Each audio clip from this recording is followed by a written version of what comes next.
ಸದ್ಯ ನಿಧಿ ಸಿಕ್ಕಿಲ್ಲಲ್ಲ, ನಮಗೂ ಅದೇ ಬೇಕಾಗಿದ್ದು.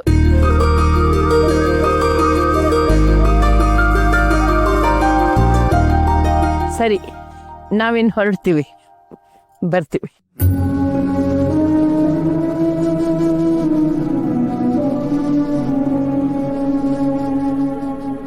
ಏನು ಈಗಲೇ ಹೊರಡ್ತೀರಾ? ನಿಮ್ಮ ಮನ್ಸು ತುಂಬಾ ಬೇಜಾರಾಗಿದೆ ಅಂತ ಗೊತ್ತು.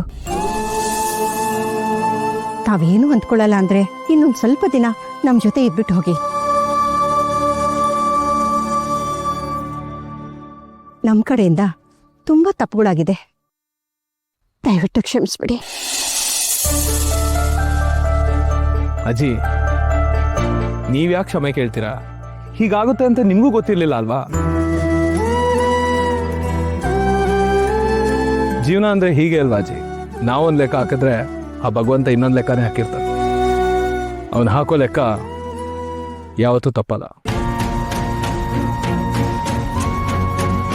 ಅನಿರೀಕ್ಷಿತವಾಗಿ ಎಲ್ಲ ನಡೆದೋಯ್ತು. ಒಂದು ಮಾತೇ ಇದೆಯಲ್ವಾ, everything happens for a reason ಅಂತ. ಅಂದ್ರೆ ಆಗೋದೆಲ್ಲ ಒಳ್ಳೇದಕ್ಕೆ ಅಂತ.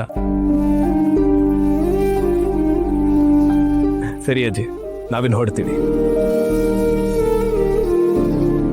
ಅರ್ಜುನ್, ನನ್ನ ಅಷ್ಟು ದೂರದಿಂದ ಕರೆಸಿ ಅವಮಾನ ಮಾಡೋ ಹಾಗಾಯ್ತು.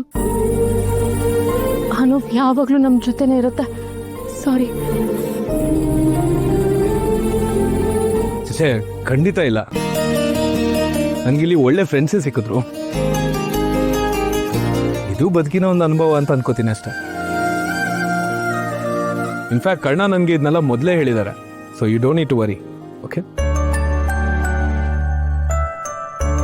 ನೋಡಿ ನಿತ್ಯ, ಈಗ ನೀನು ನಿನ್ನ ಹೊಟ್ಟೆಲಿರೋ ಮಗು ಬಗ್ಗೆ ಯೋಚನೆ ಮಾಡಬೇಕು, ನಮ್ಮ ಬಗ್ಗೆ ಯೋಚನೆ ಮಾಡಬೇಡ. ಆದರೂ ಅರ್ಜುನ್, ನಿಮಗೂ ತುಂಬ ನೋವಾಗಿರುತ್ತಲ್ವಾ? ಎಷ್ಟು ಸಲ ಸಾರಿ ಕೇಳಿದ್ರು ಸರಿ ಹೋಗಲ್ಲ. ನಿಮ್ಮಂಥ ಒಳ್ಳೆ ಮನಸ್ಸಿರೋ ವ್ಯಕ್ತಿನ ನಾನು ಯಾವತ್ತೂ ಮರೆಯಲ್ಲ.